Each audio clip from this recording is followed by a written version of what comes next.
may tatanong po tayo kay Inay dahil meron pong nag-text sa amin na nakakabahala. May nag-text sa amin, Inay, lumayo kayo sa nanay at sa kapatid ko.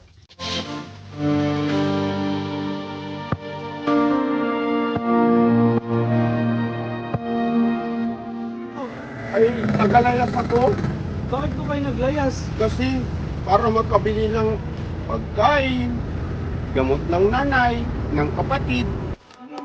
Ka ang buhay na aking tinataglay, ituloy ng dahilang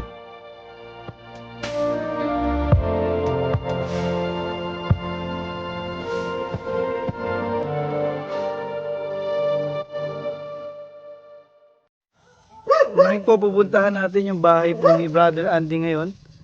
At may mahalaga po tayong sasabihin sa family niya, lalo na po kay nanay, na mismong mother po ni Brother Andy. Dahil meron pong nag-text sa atin na para pong nananakot, kaya pumunta po agad ako dito. At may dala rin po tayong grocery para sa kanila, kina nanay. Pambili po ng gamot ni Ate Annie para tuloy-tuloy po yung paggaling niya. Dahil ingat ka sa aso. Kasama ko po si Sir Christian. Si Inay po. Ano pong natinda ninyo? Kalamay po. Hanap buhay kasi walang Opo. pambili ng ano. May tatanong din po kay Inay. Ay, nandun po sa loob. Ay, atingnan pala natin paano maggawa ng... Ano po yung... Tuwis, sinino ba? Tuwis. Okay lang po. Ayan. Ay, yan po yung nagawa ni Inay. Oh, yan. Oh. Ayan, maghihanap buhay po si Inay dito. Oh. Kwento lang. Nag-prito po. Nani po. Ilangan ang ano. Yan po yung pinagkakabalahan nyo ngayon. Yan. Magkano po ang tinda nyo kada isang ganyan? Ay, 10 piso isang ganito, oh. 10 piso po. Yung isang ano na ganiri ay 30. Dito nyo lang po na ano yan sa harapan? Ay, nalako din doon sa mga bahay-bahay. Nagalako din po kayo. Ayan, dyan mo na lang Sir Christian ilagay. Ay, naku, nagamilaan naman dito na ano eh. Ay, Yan, buksan muna natin itong dala nating pang-ulam ni na Inay para... nakabalan na kayo pati. Oo.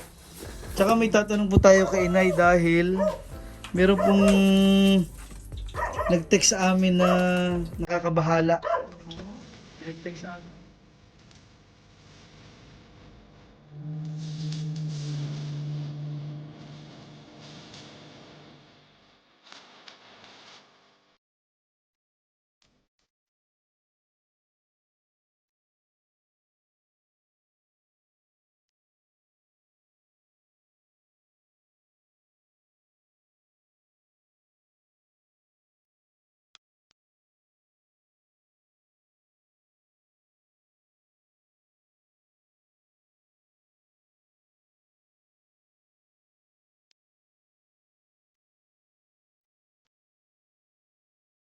Ito po ang sabi sa akin dito po sa text. Ano raw?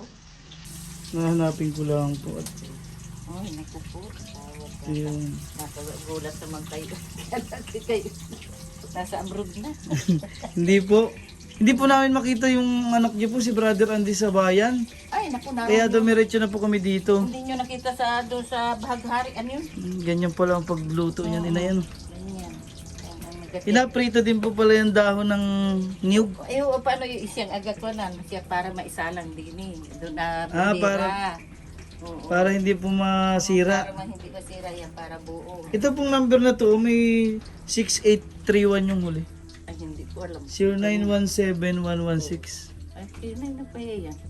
Sabi po sa akin dito, Dong, good evening. Baka yung mga nakabasa rin yan. Baka nakaano. Yun nga po, akala ko po kilala nyo. Ay, hindi. Wala akong kilalang. Kasi sabi po At dito, wala rin naman ako. Wala akong alam sa cellphone Sa ko. cellphone. Batawag. O yun, nasagot ko.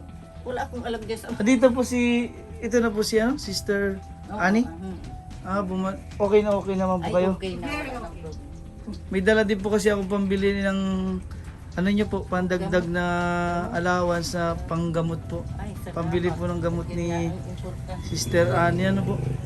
Pero ito muna yung inaano ko po. Okay lang po na dito lang po tayo. Maiwanan eri ay. Opo, masusunog po yan. Ay, naku, katiri. Sabi sa akin, kung gusto mo ng kausap, ako kausapin mo dahil ang nakakaalam ng tunay na sitwasyon ni Andy. Sino po yun? Yun, di daw totoo yung sinasabi ni Hindi. Andy sa anak ng kapatid kong babae na nasa Laguna. So, ibig sabihin po, parang yung nag-text po sa akin ay anak nyo rin po. Ay, hindi man. Hindi man magatik sa mga Ay, kapatid niya ay. Ay, kapatid. Kaya na tinatanong ko po kay inay ngayon, Lagi daw. kung gusto mong interviewin si Dico o si Andy po. Dico po ang apelyido, palayaw Oo. ni Andy. Siya na lang kausapin mo. At sana ay lumayo kayo sa nanay at sa kapatid ko.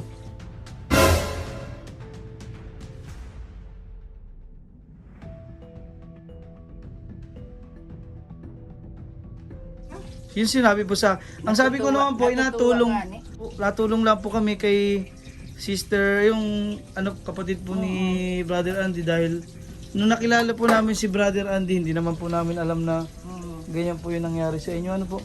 Magmerienda muna kayo. Hindi, okay lang po na pang tinda po yan. Hindi ka merienda kayo. Oo. Hindi pwede.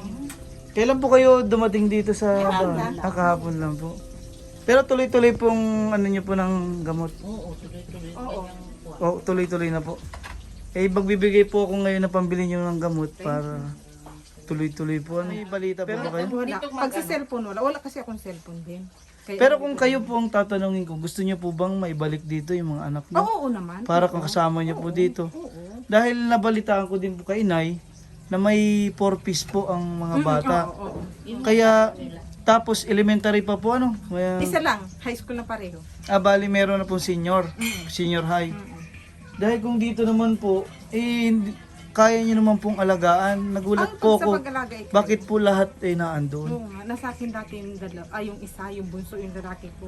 Ang tanong ko din po ngayon, bakit po kayo pumayag na madala doon tapos wala po kayong balita? Kailan po ba nagsimula nung stress siya? Nito lang, awanin mo. Hindi Nung nawalay lang. nung nahiwalay. Nawalay lang. Kasi hindi ko naman nakalain na hindi pwede doon ang walang kontak. Huli na bago ko nalaman na walang kontak. Ay siyempre masakit din sa akin yung hindi pwedeng tawagan. Natanong kahit teacher, minsan ay ayaw pong ibigay. May teacher pwedeng tawagan ay hindi man ibigay. Sabi ko hindi ko naman akunin yun. Yun ang totoo nun, hindi ko naman akunin. Pero ngayon okay naman na po. Nakiusap na siya itong dati kong asawa. Apatapusin lang daw. Siya naman ang nakiusap. Apatapusin lamang. Dahil ang inaano ko rin nga po sa Nakita niya po ba yung ating video na hinahanap po natin siya? Ay, hindi ko lang Yung po dati alam. niyo pong asawa? Hindi ko lang po alam. Nakakausap niyo po ba? O may number po ba kayo? Kanina lang. Kanina Kanina. tumawag. Tumawag na. Para namang bumaba naman siya.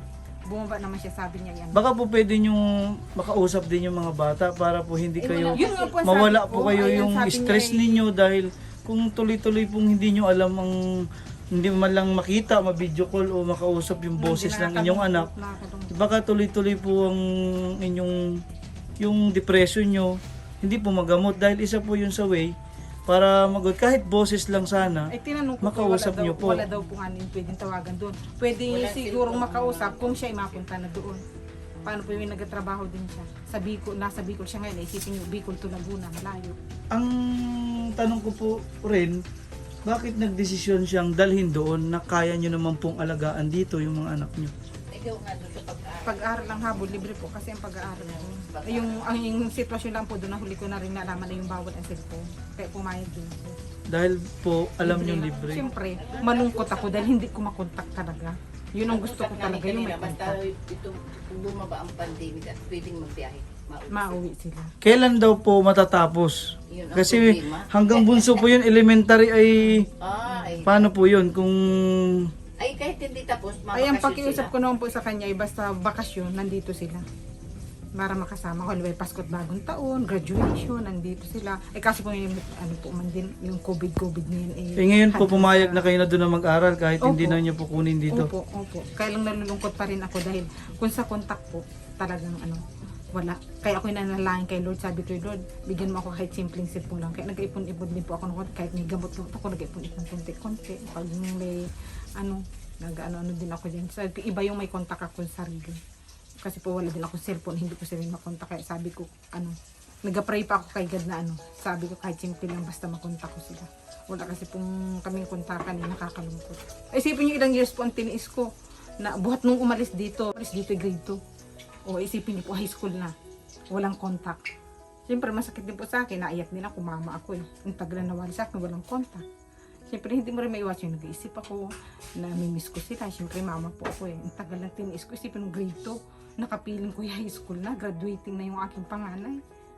Kaya masakit po sa akin talaga. Tapos ngayon ay hulipan, sabi ko nga, kung kung nalaman ko agad na hindi pwedeng kontakin, hindi po talaga ako mapayag. Ay late na po eh, nandun na. Tapos yung may COVID pa yan na hindi pwedeng iuwi. Ako nga po pwedeng kayong tanong walang bakuna na walang card. Gusto ko Ayun po, po sino po ang nag-aalaga ngayon sa mga anak niyo po doon sa Laguna? mga yung mga ka-sister, bali po nandun na yung sina Pastor Jing, yung talaga pong pastor namin. Tapos po, Saan po sino nakatira yung mga bata? Binyan. Church, Bahay po ba yun o church? may bahay po may bahay din. Nakabukod yung simbahan, halimbawa ito yung simbahan, itong na ito, tapos ito yung bahay. Parang Magkadugsong? Parang Parang apartment po baga, halimbawa ito yung Apartment simbahan, pala ito yun. yung loob ay bahay. Pero daan ang mga bata. Anong dami, marami po silang Daan inakuha, ang marami. Pero hindi po niyo makontak. Bawal Hindi po, kasi. bawal po nga yun lang po nga. Lalo ngayon, ang mga bata pag nakakuha ng cellphone, mandi halos naman hindi na makatulog. Hindi, kahit yung mismong pastor lang ho, na may cellphone po siya ang kukontakin para makausap niyo po doon sa mismong Ayun, number pwede ng po pastor. siguro. Kasi mahirap po yung sa pagpapagamot ninyo. Hindi naisip na humingi doon sa pastor ng doctor. Nalulungkot din po ako, naiisip ko rin talaga isipin yung grade 2 umalis, ay high school na. Ano ko tatapos na lahat yung luto ni Inay? Ay bibigay ko na Merienda kay... muna kayo, oh. Hindi ni malamig yan, hindi bago yung ahon. Iaabot ko po sa inyo para may pambili po kayo ng gamot dito. Brad, Oh. Sige po, okay na po bang ano nyo na po Hindi, yan? magmerienda naman po kayo. Ito po. Mahal kami. Inay, para may pambili pong gamot si Ate Ani. salamat sa inyo. Pagpalain kayo ng Diyos. May ano na rin po kayo para hindi nyo na po isipin yung pang-araw-araw na ulam. Salamat sa inyo. Meron po nga. Eh, nagtataka po ako kasi siyempre nag-aalala po ako dun sa anak ninyo dahil Ay, okay sabi naman. niya ay ang tagal niyang hindi nakita, nakausap. Ano naman, ayos naman. Thank you, maigi pa kayo ay naiisip ninyo ako na ako'y nag-aalala dun sa anak ko. Yung asawa ko ay nakaisip ay itong tawag lang na ako'y nag-aalala. Ito po yung pagmamahal ng mga Rizalwar, Rizalwar. OFW nating nagmamahal po sa inyo. Salamat sa Sa inyo. mga subscribers po natin, marami po salamat. 0995. Ay, iba po ano? Iba. Ay, kung kinontak na po pala kayo agad yan. Kaninang umaga. Kaninang umaga lang po yun na contact. Noong nakaraan ay buti nga nalaman ko na okay na yung mga bata at pwede nang umuwi dito. Samantalang noong nakaraan pag ginatext ko hindi siya nag-reply. Kumusta ni mga bata? Gusto ko yung mataba sila. Pag ayan ay napanood na mamatawag ulit. Charge mo at lubat. Opo. Natawag yun. Salamat sa inyo. Merienda. Sige po, Inay.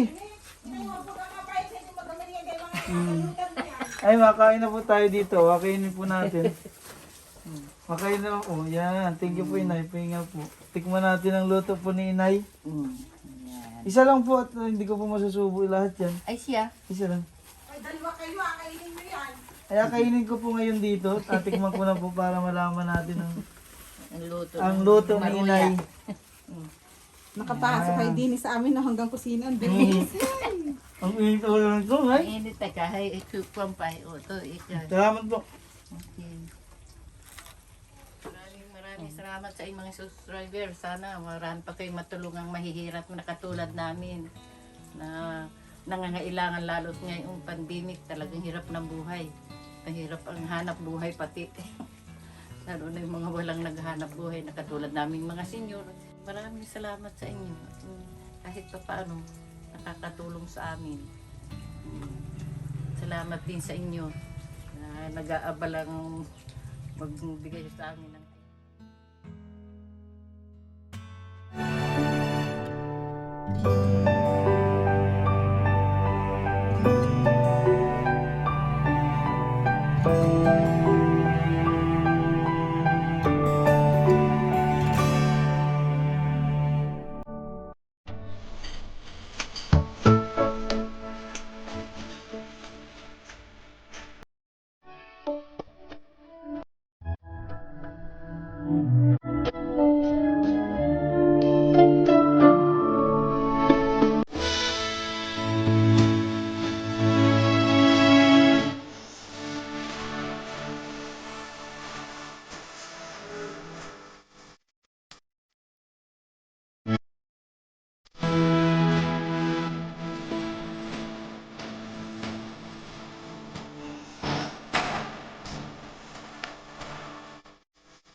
Mm.